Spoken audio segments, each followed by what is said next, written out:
¿Qué tal? Muy buenas tardes, bienvenidos una vez más a la UNAM Responde. Qué gusto que inicie con nosotros una semana más completamente en vivo desde nuestras instalaciones en TV UNAM. Y bueno, cumplimos como todos los días con el objetivo de llevarles a ustedes información útil y actualizada sobre esta pandemia que nos ha llevado a replantear de distintas maneras nuestra vida, ya sea en el cuidado de nuestra salud, del medio ambiente y también en el cuidado que tenemos principalmente hacia nuestras emociones, hacia el cuidado que tenemos sobre nosotros y también en la forma en la que cuidamos a los demás. Recuerden que pueden hacer junto con nosotros este programa. Tenemos a su disposición todas nuestras redes sociales que ustedes ya conocen y por supuesto también nuestros números de WhatsApp para que hagan junto con nosotros este programa. En este sentido, contamos como todos los días con la voz de especialistas universitarios, quienes además de plantearnos el panorama actual de esta pandemia, nos ayudan o nos invitan a reflexionar sobre los proyectos en los que están trabajando para, desde distintas perspectivas, por ejemplo, seguir salvando vidas y también solventar aquellos problemas que nos van afectando de distintas maneras. En esta ocasión hablaremos del tema de nuestra economía y lo haremos de la voz de nuestros especialistas universitarios. Hoy conversaremos con Denise Mozo y Luis García Damaso. Ellos son estudiantes del 8º semestre de la Facultad de Economía de nuestra universidad y también son los ganadores del reto Banjico 2020 y también están acompañados por el doctor Santiago Capraro Rodríguez, quien es académico de esta facultad y además fue el asesor de este proyecto de investigación del que nos estarán platicando más adelante, así que recuerden, esperamos sus comentarios para iniciar este programa. Y bueno, comenzamos con un resumen de lo que ocurre en nuestro país, donde de acuerdo al semáforo de riesgo y en este reinicio a una nueva realidad, pues 15 de las 32 entidades de nuestro país se encuentran en color rojo, lo que significa que hay un máximo riesgo de contagio, mientras que las otras 17 están en color naranja, lo que indica que el riesgo sigue siendo alto. Vamos con el panorama de nuestro país. Estamos en una semana de transición y aun cuando continúa disminuyendo ligeramente el número de hospitalizados, sigue sin haber las condiciones para pasar al semáforo naranja. Vimos una pendiente claramente ascendente que se dio prácticamente hasta la quincena de mayo.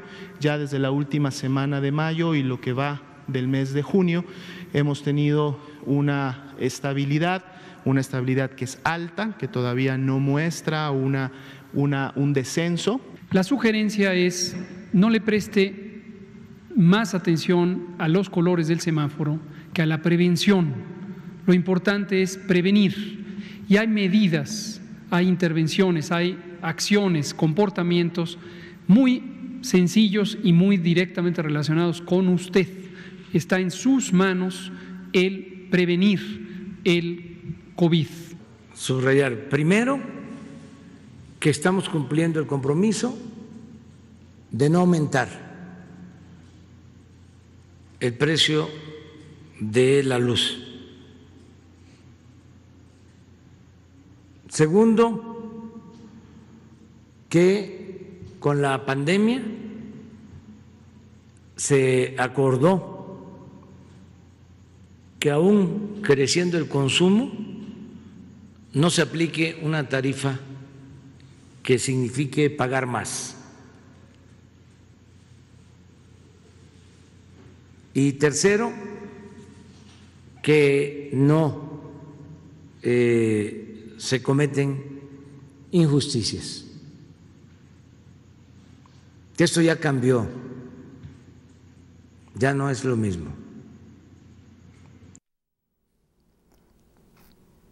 El continente americano sigue siendo el epicentro de esta pandemia y solamente en Brasil se registran ya más de 50,000 muertes por COVID-19. Vamos con un panorama de lo que ocurre en el resto del planeta con COVID-19. En el mundo se han confirmado 8.9 millones de casos de coronavirus, al menos 4.4 millones se han recuperado, mientras que más de 468,000 personas han muerto. La OMS informó un aumento récord en los casos mundiales, registrando 183,020 en un periodo de 24 horas. En América Latina, los casos superan los 2 millones. Brasil, Perú, Chile, México y Colombia son los 5 países con el mayor número de casos. Brasil sobrepasó la marca de las 50,000 muertes con 50,617 y registró 17,000 nuevas infecciones para una suma de 1,085,038. México eleva su conteo nacional a 180,545 casos y 21,825 defunciones. Rusia reporta 7,600 nuevos casos, lo que eleva su conteo a 592,280, la tercera cifra más grande del mundo. Pakistán registra 4,471 nuevos casos el domingo y su cuenta se eleva a 181,088 infecciones. En la India, el número de casos ha aumentado a 425,282 a medida que las infecciones aumentan en las zonas rurales. China y Alemania han renovado las medidas de confinamiento en algunas áreas tras la aparición de nuevos brotes. En Estados Unidos, los casos van en aumento en casi la mitad de los estados, con más de 25,000 nuevas infecciones en un solo día, mientras la nación continúa su reapertura. Corea del Sur se declara en medio de una segunda ola de nuevas infecciones en la capital, Seúl. Nueva Zelanda extenderá la prohibición de llegadas de cruceros a medida que surgen nuevos casos de personas infectadas que llegan al país. Enseguida el doctor Carlos Rosales del Instituto de Investigaciones Biomédicas de nuestra universidad nos ayuda a seguir resolviendo dudas sobre este virus y los síntomas que pueden confundirse con otras enfermedades. Buenas tardes, doctor. Gracias, Rosa. Buenas tardes. Tenemos preguntas muy interesantes de nuestro público. Alguien nos dice, hace como 3 meses tuve síntomas de COVID, pérdida del gusto, dolor en todo el cuerpo. Ahora estoy bien. ¿Cómo puedo saber si me enfermé con el coronavirus? Bueno, las pruebas de detección para el virus ya no funcionan porque usted ya se recuperó y probablemente ya no tiene transmisión del virus. Para saber si alguien tuvo infección previamente, la única forma es detectando la presencia de anticuerpos en su sangre. Esto es, el sistema inmunológico reconoció al virus y generó anticuerpos que ahora están en la sangre. Los kits que existen para detectar anticuerpos contra el coronavirus, desafortunadamente, no son buenos todavía. Están en desarrollo. Y aunque hay varios productos que se anuncian, no son confiables todavía. La FDA, la Administración de Medicamentos y Alimentos en Estados Unidos, ha alertado que la mayoría de los kits para detectar anticuerpos contra el coronavirus son muy inconfiables. Por ahora, no hay forma segura de saber si alguien se infectó previamente con el virus. Una pregunta relacionada. Si alguien se enfermó y se recuperó, ¿el virus se eliminó completamente de su cuerpo o sigue en el cuerpo? Esta es una pregunta muy interesante y la respuesta no la sabemos. Sabemos que existen virus que se quedan en el cuerpo por años, ¿sí? El caso de los virus tipo herpes o el caso de los virus de papiloma. La información que se tiene de otros coronavirus es de que aparentemente al recuperarse se eliminan completamente del cuerpo. Lo más probable es que los anticuerpos que se generan durante la infección sean suficientes para eliminar el virus, pero no lo sabemos completamente con seguridad todavía. Seguiremos investigando y sabremos respuestas correctas en el futuro. Gracias. Regresamos con Rosa al estudio de TV UNAM. Gracias, doctor. Y bueno, sabemos que uno de los mayores efectos por esta pandemia está en términos económicos. Pero ¿qué acciones tomar en términos de políticas monetarias? ¿Qué se puede hacer para que estos efectos sean menores y se puedan ir contrarrestando con el paso del tiempo?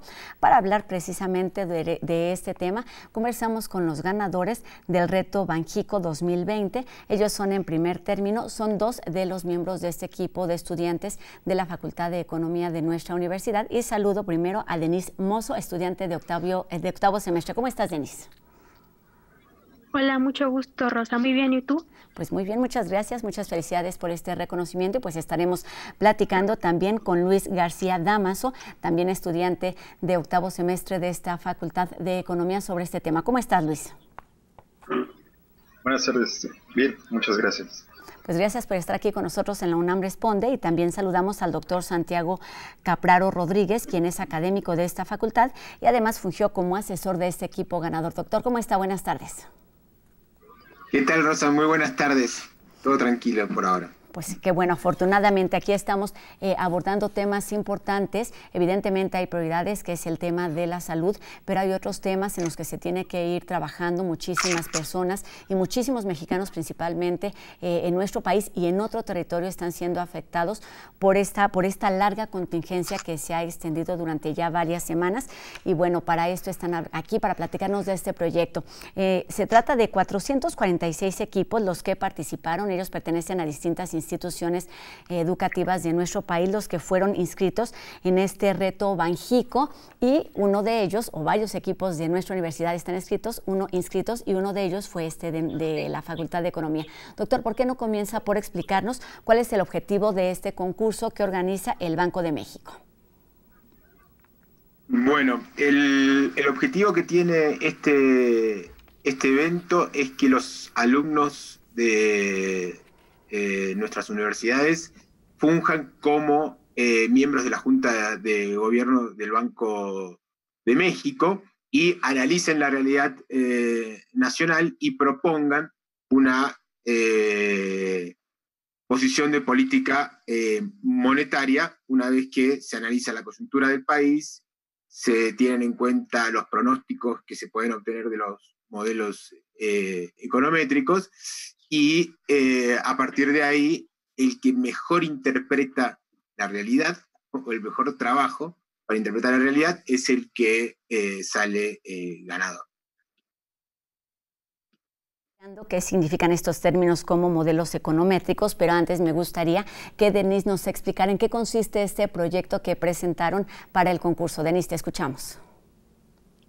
Pues lo que nosotros hicimos fue tomar datos de la economía hacia atrás, traerlos al presente, saber la trayectoria de algunas variables macroeconómicas y a través de dos modelos econométricos poder hacer proyecciones con base en el pasado y en lo que está sucediendo actualmente. Y ya después de todo eso se elaboró la propuesta de política monetaria. Creo que ya es tiempo, si ya lo escuchamos dos veces, ¿qué significa esto exactamente y para qué sirven los modelos econométricos? Luis. Sí, bueno, los modelos, la econometría en sí es una herramienta que tenemos los economistas para analizar y fundamentar lo que decimos, ¿no? Nuestros análisis, en este caso nuestra propuesta de política económica, de política monetaria. Y son modelos estadísticos, matemáticos y junta tres áreas de conocimiento: estadística, matemáticas y economía. Como ya lo mencionó la compañera, nosotros presentamos dos modelos, uno a través de un método que se llama componentes principales para intentar y analizando ciertos sectores de la economía, qué incidencia pueden tener sobre la inflación. El segundo modelo que presentamos es un modelo semiestructural a pequeña escala de equilibrio general que nos permitió simular los choques que ha presentado la economía a lo largo de todos estos meses y que nos permitió simular la información presentada en el último informe trimestral de Banco de México y, por decir, los choques de demanda o de oferta que se vivieron en marzo, los simulamos y a partir de eso pudimos dar una decisión de política económica. Es decir, por unos momentos se convierten ustedes en los responsables de lo que sucederá con la economía de miles de millones de mexicanos y por lo tanto cómo será su impacto en la vida real. Denise, platícanos cuáles son los retos de este proyecto. Consiste en un ensayo y estas dos propuestas que están realizando. Pensando en que es algo que sucedió, digamos, en tiempo real. Esta convocatoria se abrió, me platicaban hace unos minutitos, entre enero y marzo, cuando digamos que todavía no se tenía el impacto real de lo que iba a suceder con esta pandemia. Entonces ustedes hacen una estimación. ¿Cuáles son los retos y las dificultades de hacer este tipo de investigación en tiempo, al mismo tiempo que está sucediendo la contingencia? Okay. En un primer momento hicimos visualizar los retos a los que se ha enfrentado la economía mexicana y tratar de hacer proyecciones con base en eso. Después, la incertidumbre no solamente fue económica, financiera, sino también incluso personal, ¿no? Ya sabíamos que éramos semifinalistas, pero las fechas se movían todo el tiempo, entonces había una ola de información que nos estaba bombardeando respecto al COVID. Y entonces lo que quisimos es tomar el trabajo que ya estaba hecho, que no incorporaba al virus, y tratar de utilizar para poder hacer para que incorporaran al virus. Eso fue difícil porque teníamos que saber filtrar la información que nos estaba llegando, incorporar en los modelos que teníamos, y además teníamos que hacer uso de herramientas que no manejábamos, como algunos programas, más técnicas avanzadas de econometría, ¿sí? Y ya en la presentación final, poder presentar el trabajo principal, el trabajo base, más el trabajo que se hizo tratando de incorporar los efectos del COVID en la economía mexicana, y además proponer o sugerir cómo se va a vivir incluso hasta el otro año, más o menos, que fue la simulación que obtuvimos. Ok, considerando, digamos, esta situación real y al mismo tiempo la que ustedes estaban previniendo con estos modelos matemáticos, me gustaría que el doctor nos ayudara a entender la importancia de que este concurso sea organizado precisamente por esta institución del Banco de México, donde se regulan cosas tan importantes para la sociedad, para la economía y para la vida social de todos los mexicanos, como inflación, empleo, Producto Interno Bruto, porque es importante que los estudiantes estén participando y teniendo contacto directo con este tipo de instituciones, doctor. Bueno, excelente pregunta, Rosa. Lo que la auditoría debe percatarse es que la institución más importante en términos de políticas económicas hoy en día en México es el Banco de México. Esto es lamentablemente así. Si quieres, después conversamos sobre por qué lamentablemente es así. Pero esta institución es el principal lugar donde se toman las decisiones de cómo va a evolucionar o de cómo se espera que evolucione la economía nacional. El principal instrumento que tiene el Banco de México para influir en la economía es la tasa de interés de política monetaria. Esa tasa de interés de política monetaria va a tener, a partir de distintos mecanismos de transmisión, diferentes efectos sobre la economía nacional a través del crédito, del tipo de cambio y principalmente de las expectativas. El desafío que tienen nuestros estudiantes, y en particular el grupo compuesto en parte por Denise y por Luis, era ponerse en la piel del banquero o banquera central y procurar generar en estas circunstancias la mejor política monetaria para el país, en términos de procurar, por un lado, mantener la inflación estable, y por el otro lado, tener en cuenta lo que le está pasando a la economía real, al empleo y a la producción. De tal suerte que, si bien este ejercicio es muy complejo en tiempos ordinarios, cuando los estudiantes se tuvieron que enfrentar a las condiciones extraordinarias en las cuales está hoy la economía mexicana, tuvieron que empezar a utilizar la imaginación, es decir, lo que en economía monetaria le llamamos el arte de determinar cuál es la mejor política, y eso es algo que no lo dicen los modelos matemáticos o los modelos econométricos. Sin embargo, la solución que encontraron nuestros alumnos fue tratar de tener en cuenta cada uno de los escenarios posibles que se conocían en la fecha en la cual se realizó la presentación, que fue hace 15 días. pero esos escenarios lamentablemente van cambiando día a día, y eso les da una idea a los alumnos también lo complejo que es tomar una decisión de la magnitud de la magnitud de las decisiones que se toman en el Banco de México. Por eso este tipo de ejercicios, desde mi perspectiva, es fundamental, es clave que las instituciones como el Banco de México tengan un diálogo con los universitarios a partir de este tipo de ejercicios. Así que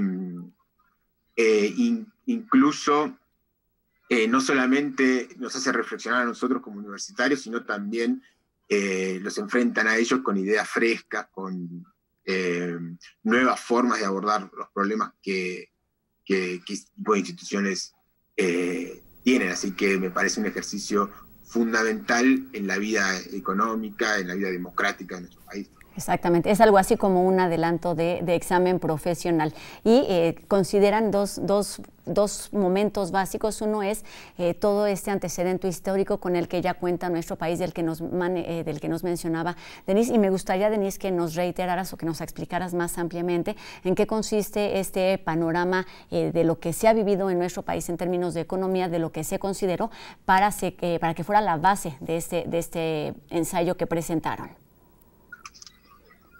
Pues principalmente tomamos la inflación general, la inflación subyacente. Desde el 2012 se viene manejando este régimen de metas de inflación que básicamente ancla permanentemente la inflación a un cierto rango de variación. Ese es el objetivo de Banco de México. Entonces, al ser uno de los principales objetivos que tiene, era indispensable que tratáramos principalmente de relacionar los modelos que usáramos o los datos que usáramos con inflación. Usamos la tasa de interés, que es instrumento de política monetaria. Usamos algunas otras variables, como precisamente el producto, el tipo de cambio real, incluso la tasa de interés de Estados Unidos, el producto de Estados Unidos, que es relevante, ya que es una economía bastante relacionada con la economía mexicana.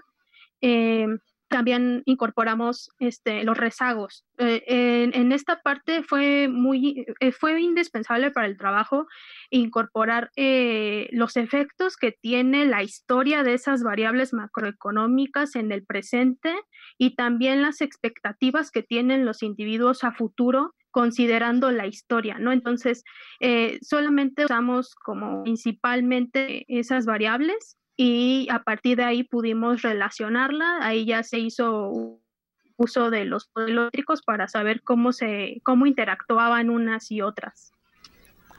Luis, nos menciona Denise un término importantísimo que es la inflación. ¿Qué papel jugó este tema en su ensayo?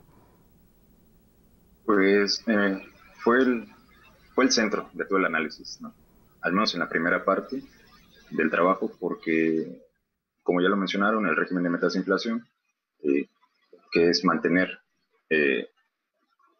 a los precios con una tasa de crecimiento constante, que es 3%, alrededor del 3%, y es el principal mandato en la actualidad del Banco de México. Entonces, todo el análisis y todo el trabajo que se elaboró fue justamente para analizar el impacto de todo lo que estaba pasando sobre los precios, y en específico sobre su tasa de inflación. Posteriormente, al ver que la inflación estaba muy por debajo de su meta, 2.15% para marzo, se consideraron otras variables como el empleo, que la consideramos relevante. Pues Banco de México salió a implementar una serie de medidas para proveer liquidez en el sistema, tanto financiero como para la economía real, y tuvimos que incluir en el análisis, pero ya no en los modelos econométricos, las consecuencias de estas medidas y el impacto sobre la economía, especialmente sobre el producto. Exactamente, y la relevancia de todos estos términos de números, de modelos económicos, de análisis históricos y de perspectivas de lo que puede suceder en un futuro está directamente relacionado con el poder adquisitivo, con el que todos los días las personas tienen contacto directo, con el que sí te alcanza con lo que ganas. Y bueno, para seguir platicando de todo esto, regresaremos más adelante para que ustedes nos sigan explicando. Les pido que nos permitan unos minutos a Denise Mozo, Luis García y el doctor Santiago Capraro para seguir platicando aquí en la UNAM Responde después de la pausa. Antes, nos tomamos unos minutos aquí en este espacio para enviar un saludo fraterno a nuestro subdirector de información aquí en TV UNAM, Juan Carlos Saavedra Aello, esto por el sensible fallecimiento de su madre, la señora Olga Aello, y bueno, a nombre de todo el equipo de TV UNAM, enviamos nuestras condolencias también a sus familiares y amigos por esta lamentable pérdida.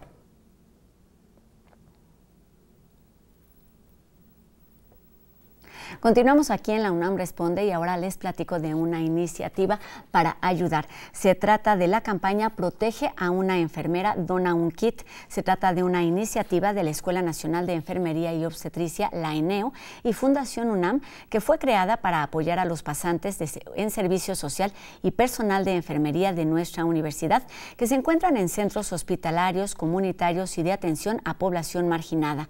Todos podemos contribuir para que este sector de atención a la salud pueda realizar su labor con un menor riesgo. Batas desechables, cubrebocas, gorros quirúrgicos o guantes son parte del equipo de protección que estos profesionistas requieren para seguir brindando servicio a la sociedad en tiempos de pandemia. Todos los datos para realizar la donación se encuentran en www.eneo.unam.mx/fundación. Ahí están los datos para que todos podamos contribuir a fortalecer y a proteger a quienes están en la primera línea de esta emergencia, que es el personal de salud. Todos podemos ayudar de esta manera. Y bueno, en otro tema, sabemos que durante las últimas semanas hemos tenido distintas noticias acerca del abuso de poder, no solo en México, sino en el mundo. Y enseguida les presentamos un reportaje que preparó el equipo de Entrending sobre la historia de este fenómeno. México es el país de la impunidad, un país que ha sufrido grandes abusos de poder que han marcado su historia, donde la corrupción, el influyentismo y la represión son piezas claves para entender este fenómeno. El abuso de poder se sustenta en prácticas de intercambio social en las que se ejecuta una conducta basada en una relación de poder jerarquizada y desigual, situación que puede ocurrir en cualquier parte del mundo sin importar su sistema político o económico. Sin embargo, tiende a proliferar en aquellos países cuyas instituciones son débiles y las reglas pueden resolverse por vía de la corrupción. La historia de abuso de poder en México tiene una característica particular en donde se mezclan el abuso político, económico y social, recrudeciendo nuestro contexto social. Esta situación no es reciente, por eso la importancia de reconocerla para un día poder erradicarla. Tal es el caso de la huelga de Cananea del 1 de junio de 1906, cuando trabajadores exigieron mejoras en la calidad de trabajo, así como salarios dignos ante la explotación de la minera canadiense Cananea Consolidated Copper Company, que como respuesta utiliza la represión justificada por el Estado mexicano, dejando decenas de muertos. Así como el movimiento estudiantil de 1968 o el famoso halconazo del 10 de junio de 1971, donde las exigencias siempre han sido a favor del bienestar social y en contra de los malos manejos que las instituciones han tenido. A consecuencia, estas movilizaciones han terminado en masacres y presos políticos a manos del ejército. El abuso que cometen los funcionarios públicos también ha dejado mucho de qué hablar, como el caso de la estafa maestra, que dejó al descubierto cómo el gobierno federal en el sexenio de Enrique Peña Nieto utilizaba 128 empresas fantasma para desviar recursos millonarios. O como Odebrecht, involucrada en casos de corrupción en América Latina, cuando en 2017 se reveló que había pagado millonarios sobornos con los que se apoyó la campaña presidencial de Peña Nieto. Cada lugar tiene su historia, como San Salvador Atenco en el Estado de México, con grandes violaciones a los derechos humanos, o los 43 normalistas desaparecidos de Ayotzinapa, Guerrero, denominado un crimen de lesa humanidad, comandado desde las grandes esferas políticas y ejecutado por la policía y el ejército mexicano. Desafortunadamente, son innumerables los casos de abuso de poder que involucran a las diferentes esferas de la sociedad, en donde se imponen los intereses de un pequeño sector ante los de toda la ciudadanía. El abuso de poder en México es histórico, y hacer un recuento es la reivindicación de que un día esto no vuelva a repetirse. Y en otro tema, Anel nos invita a visitar el MUAC y además nos platica sobre el programa de Abuelos Cuenta Cuentos. Esto enseguida con algunas recomendaciones del programa Cultura UNAM en Casa. Hola, yo soy Anel Pérez y esto es Cultura UNAM en Casa. A finales del 2010, la Coordinación de Difusión Cultural de la UNAM e IBI México desarrollaron un proyecto enfocado a los adultos mayores de 50 años. Cuando se creó, su fundadora, Edna Rivera, ideó el proyecto de capacitación para que permitiera a los adultos mayores no solo aprender las estrategias de lectura y herramientas de mediación lectora, sino para crear un espacio que a la par brindara a los participantes la oportunidad de crear y participar en su entorno social. Pronto, y bajo su guía, los abuelos lectores empezaron a llegar a diversos espacios, bibliotecas, escuelas, museos, reclusorios, hospitales. La vitalidad del proyecto siempre ha sido una constante.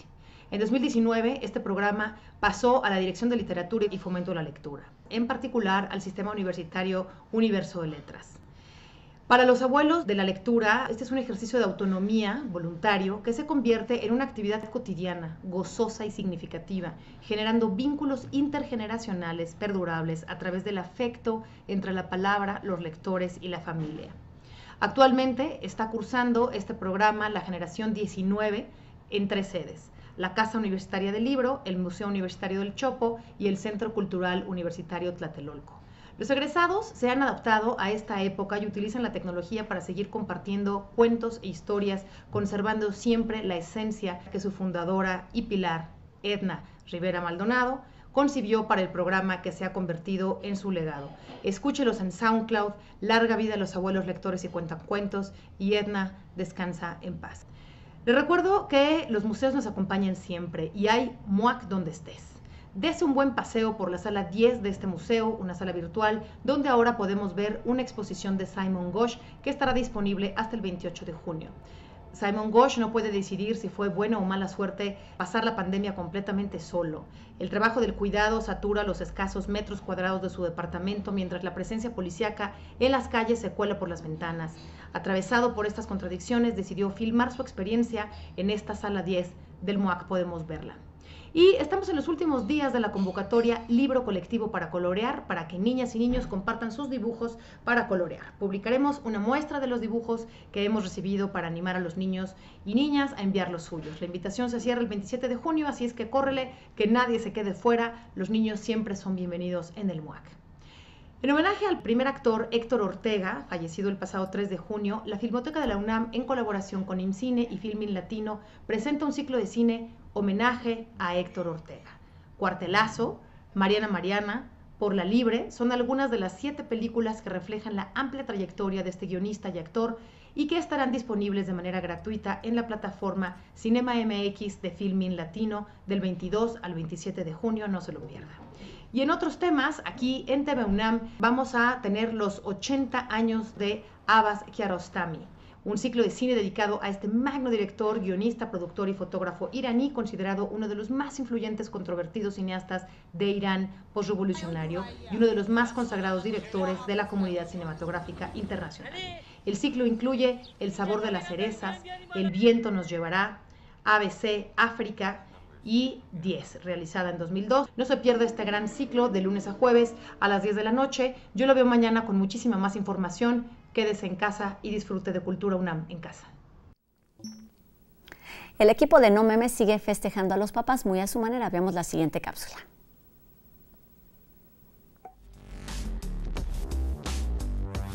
La risa, la verdad es que nos quita los tensos, el enojo. Por eso vamos a ver esta dosis con el humor de los memes del día.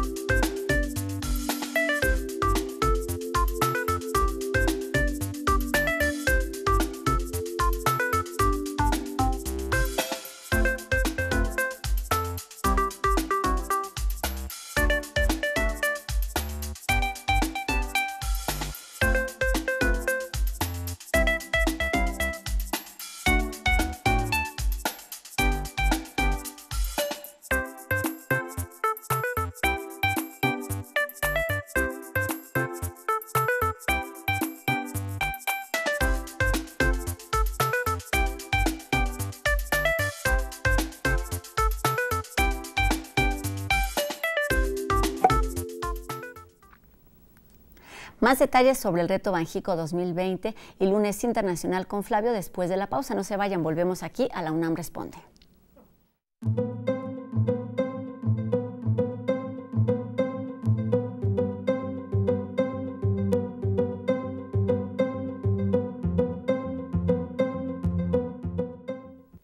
Comenzamos este último bloque de la UNAM Responde y seguimos hablando sobre abuso de poder que ha sido estudiado desde muy distintas disciplinas en nuestra universidad. De esto va nuestra siguiente cápsula. Las plataformas digitales ofrecen diversas herramientas que nos pueden ayudar a reforzar conocimiento o aprender cosas nuevas. Aquí te compartimos algunas recomendaciones para todas las edades, desde consultas digitales de libros hasta podcasts y materiales audiovisuales. Si lo tuyo es el aprendizaje visual, puedes consultar YouTube y encontrar edutubers, es decir, canales especializados en educación, como Pasos por Ingeniería de Marisol Maldonado, ingeniera en mecatrónica por la UNAM. Ella presenta tutoriales de ciencias básicas como álgebra, cálculo diferencial, cálculo lineal, entre otros temas. Para los más pequeños hay espacios como Aula 365 y Educatina, donde con videos cortos se enseñan temas generales. Si lo tuyo es el aprendizaje auditivo, te recomendamos algunos podcasts, como La Historia del Mundo, un espacio de la historiadora colombiana Diana Uribe, quien hace un recorrido por diferentes momentos del tiempo. En cuanto al estudio de la lengua española, una buena opción es L de Lengua, de Victoria Castrillejo y Francisco Herrera, quienes además de materiales en audio, tienen una plataforma para estudio en línea. Si tu interés son los temas de ciencia y tecnología, Cienciaes te puede ayudar a conocer más. El científico español Ángel Rodríguez Lozano es quien desarrolló este espacio. Por último, te recordamos que hay espacios de consulta digital gratuita de diversos libros. La UNAM, a través del sistema Open Access, tiene más de 1500 libros para consulta, divididos en 4 áreas de conocimiento: ciencias biológicas y de la salud, ciencias físico-matemáticas y de ingeniería, ciencias sociales y literatura en general. Otro espacio de consulta gratuita es ataun.eus, donde podrás encontrar clásicos de la literatura, como los cuentos de Edgar Allan Poe, Miguel de Cervantes, James Joyce y más. Así que tómalo en cuenta. Las plataformas digitales son una gran opción para reforzar y aprender cosas nuevas.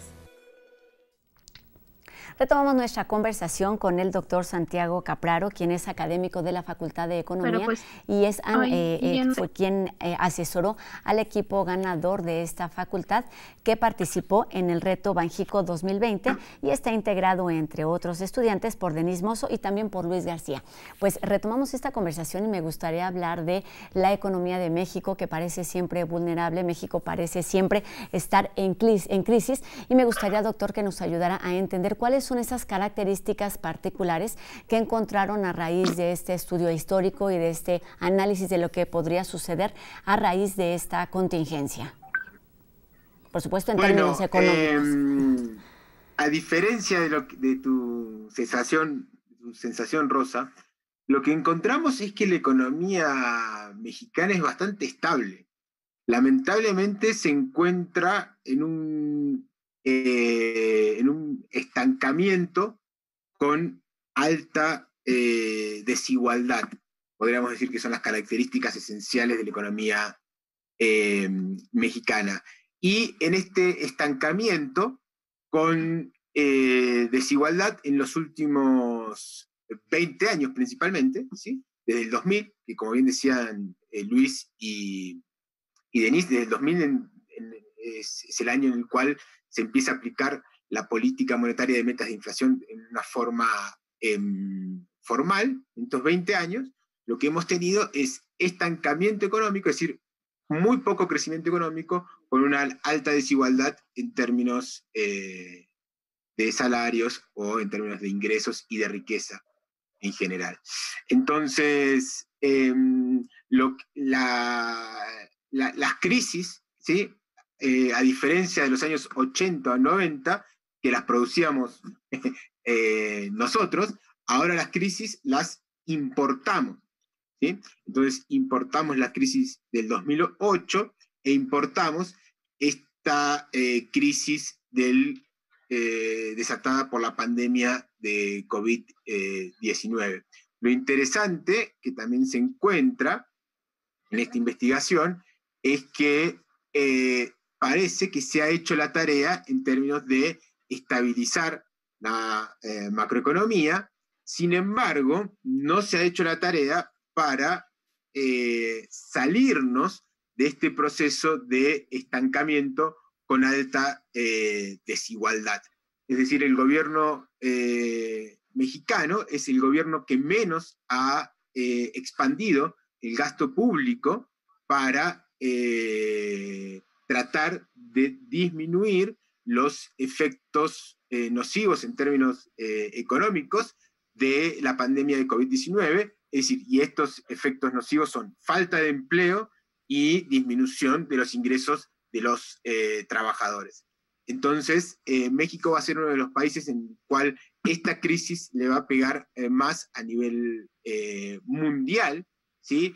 Y eso también se encuentra en el trabajo, y básicamente lo que se puede reflexionar en el trabajo es que la política monetaria está llevando la carga del proceso de estabilización, pero no tenemos una política fiscal, ¿sí?, que esté coadyuvándola, y por lo tanto, al caminar con una pierna menos, ¿sí?, el deambular de la economía mexicana por esta crisis va a ser terrible, va a ser peor de lo que está haciendo en otras economías a nivel mundial. Considerando este punto de no crisis, sino sí estancamiento y una gran diferencia, una gran desigualdad social y, por supuesto, económica, Denise, me gustaría que nos hablaras del siguiente tema y esta relación que tiene directamente la economía y esta crisis en particular con las economías globales. ¿Qué sucede en el entorno que hace que afecte de manera tan fuerte a nuestra realidad económica? Pues hablando en términos muy específicos, lo que se está viviendo es una incertidumbre gigante y un ambiente de aversión al riesgo que por el lado financiero a México le pega porque han salido muchos capitales en búsqueda de colocar esos capitales en un lugar más seguro. Lo vivimos con la depreciación en marzo, que fue de 30.26 tan solo en el mes de marzo, y eso le pega a la estabilidad financiera, eso crea condiciones de escasez de liquidez, de problemas al acceso al crédito para las empresas y por tanto de financiamiento e inversión, y se crea toda esta serie en cadena, por decirlo así, donde los choques que están generándose por condiciones internacionales entonces se manifiestan más fuerte aquí en México, ¿no? Que de por sí tenemos estas condiciones, como mencionó el profesor, de estancamiento y alta desigualdad. Por un lado eso, por otro lado, al haber este confinamiento global, las cadenas globales de valor se ven afectadas, ¿no? O sea, el tema de las exportaciones, de las importaciones, que en México también generan mucho empleo en la industria automotriz, en la industria manufacturera. Entonces, estas condiciones de confinamiento paran el empleo en ese sentido, paran la inversión en el sentido que ya había mencionado.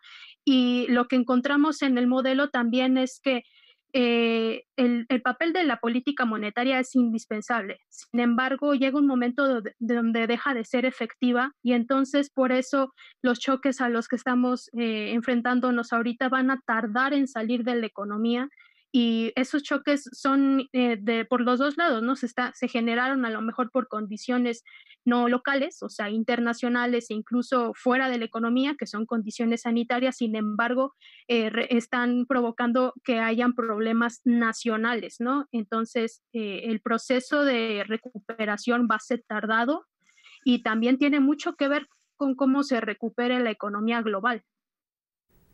Y pensando también en estos términos de globalidad, no solo me refiero a la economía de México y de otros países, me gustaría que Luis nos ayudara a entender el impacto que tiene la cuestión económica en otros términos como políticos, sociales, medioambientales, de género. ¿Qué encontraron con esta investigación o cuáles son los temas que ustedes abordaron?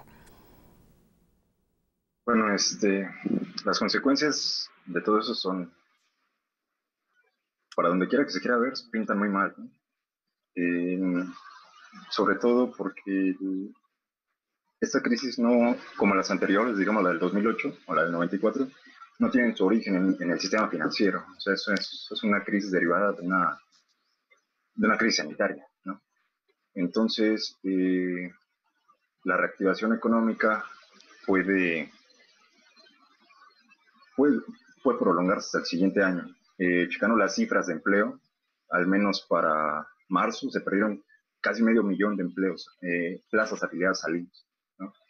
Y de esto, lamentablemente, tal vez no tenemos datos tan desagregados como para analizar si de esas 500,000 plazas, qué porcentaje corresponde a mujeres, qué porcentaje corresponde a hombres. Los que se han visto más afectados son las plazas afiliados eventuales en el IMSS. En cuanto al medio ambiente, no tengo información. Tal vez mi compañera Denise pueda ahondar en el tema de la equidad de género, pero quisiera retomar lo que ya dijo el doctor Santiago sobre la importancia de la política fiscal y el impacto que podría tener sobre ella, ¿no? Adelante. Una de las propuestas que se derivaban, al menos para nosotros, pero que no dijimos, es el apoyo a la banca de desarrollo, porque las medidas que implementó Banco de México fue para garantizar la estabilidad en el sistema financiero. Pero una vez que ya se estabilizó el sistema financiero, ¿qué pasa con las pequeñas, con las MIPYMES, que son las que generan alrededor del 70% del empleo en este país? Creo que es ingenuo, y hablo a título personal, que es ingenuo que Banco de México piense que los bancos comerciales en su fin de lucro van a traspasar el beneficio, o sea, la tasa de interés que han venido bajando a sus clientes. Pues no tenemos certeza de quién sean realmente los clientes de los bancos comerciales. Tal vez empresas grandes que tienen capacidad para pagar, que ya tienen un historial con ellos, pero ¿qué pasa con las pequeñas empresas, con negocios de la esquina, que no tienen acceso a este tipo de créditos? Y sobre todo que se les va a dificultar porque no tienen un historial de pago que los respalde para acceder a estos créditos. Y prefieren irse tal vez con el agiotista, tal vez con Banco Azteca, o buscar otro tipo de financiamiento. Entonces, y dentro de las medidas que se implementó, solamente el 25% de los casi 800,000 millones de pesos de las medidas de liquidez, que corresponde al 3.3% del PIB, son para créditos para ese tipo de empresas. Entonces aquí una propuesta que se derivaba era ¿por qué no incluir de nuevo a la banca de desarrollo? ¿Por qué no darle estos recursos, esta liquidez y ampliar la partida de esto a la banca de desarrollo y que él sea el que dirija o al menos traspase una mayor parte de los beneficios a este tipo de empresas, ¿no? Justo por la limitante que ya mencioné, que tienen esas empresas para acceder al sistema financiero. Muy bien. Entonces, sí. No, te escucho, Luis, termina. Sí, entonces, para concluir, la política fiscal también va a ser clave. La política fiscal ha estado supeditada a la política monetaria, pero como ya se mencionó, la política monetaria tiene límites. O sea, ¿cuál sería el límite? Tal vez uno de los límites que encontramos es que hay un concepto que se llama la tasa de interés natural y está cerca del 5%. La tasa de interés de política monetaria está en 5.5%. Entonces, ¿qué va a pasar cuando se pase más allá del 5%? ¿Con qué herramienta de política monetaria se va a quedar Banco de México? ¿O qué otro instrumento puede garantizar la estabilidad económica? Entonces, la política monetaria no lo puede hacer todo y para eso necesita a la política fiscal. Pero también es necesario que pues, este gobierno reaccione y que ejerza un mejor gasto público. Entonces, por ahí irían. Antes de avanzar, me gustaría que nos ayudara a entender a quienes quizá no estamos muy familiarizados con estos términos de la economía, las diferencias o las características de cada una de estas dos políticas que estás mencionando, Luis, la política fiscal y la política monetaria, cómo, digamos, se percibe en la comunidad, en la sociedad en general. Tal vez sí, se bueno, ese es un problema de nosotros. El otro día el profesor Santiago me estaba comentando que debemos empezar a trabajar, ¿no? Para difundir estos conceptos económicos. Y creo que fue una de las cosas buenas que salió de ese trabajo, que hay mayor difusión de la política de lo que es la política monetaria, ¿no? Comentaba que tal vez algunas personas confundían al Banco de México con Banamex, ¿no? Y nada que ver, o sea, es el Banco Central de México, ¿no? Entonces, pues a lo que le ayuda... Sí, doctor. Sí, para complementar lo que estaba comentando Luis, la política monetaria principalmente se da por una baja o una suba de la tasa de interés. Y eso tiene un efecto a través del mercado de crédito o a través del sistema financiero. Y hay otros mecanismos de transmisión de la política monetaria, por ejemplo, a través del tipo de cambio.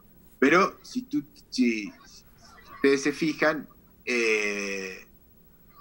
son todos efectos secundarios. Es decir, hay una intermediación entre el sistema financiero y la parte real de la economía. En cambio, la política fiscal, y es lo que estaban comentando Luis y Denise, la política fiscal tiene un efecto directo sobre la economía. Y eso es lo que está faltando en estos momentos. Es decir, la política monetaria ya hizo lo que tenía que hacer, de hecho está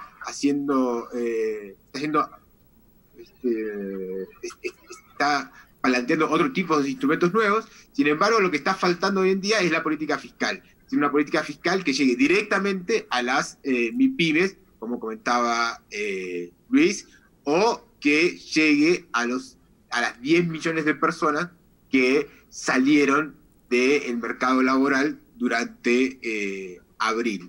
Eso es lo que no está pasando. Entonces tienes una política monetaria expansionista, pero una política fiscal muy tibia.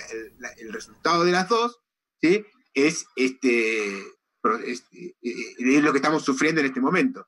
Un proceso de ajuste muy fuerte para la economía nacional. Muy bien, ahí está un punto de los que ustedes encontraron durante esta investigación, durante este proyecto.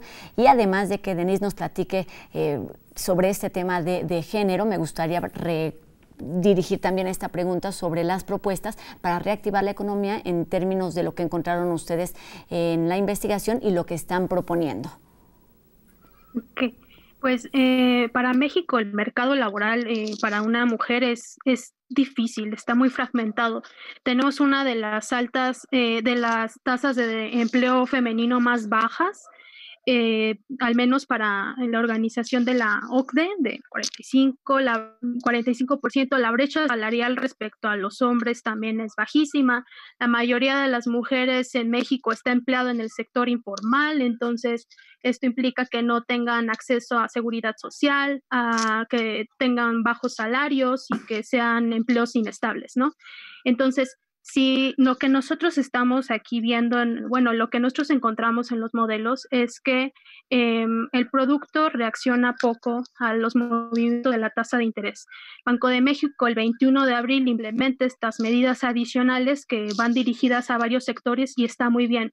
Pero si el sector de las MIPYMES son los sectores que más captación de trabajo tienen y esto también implica que hayan más mujeres en ese sector, lo que nosotros de hecho propusimos el día de la presentación con la institución fue que se canalizaran más recursos hacia las MIPYMES, que pudieran favorecer también al empleo femenino.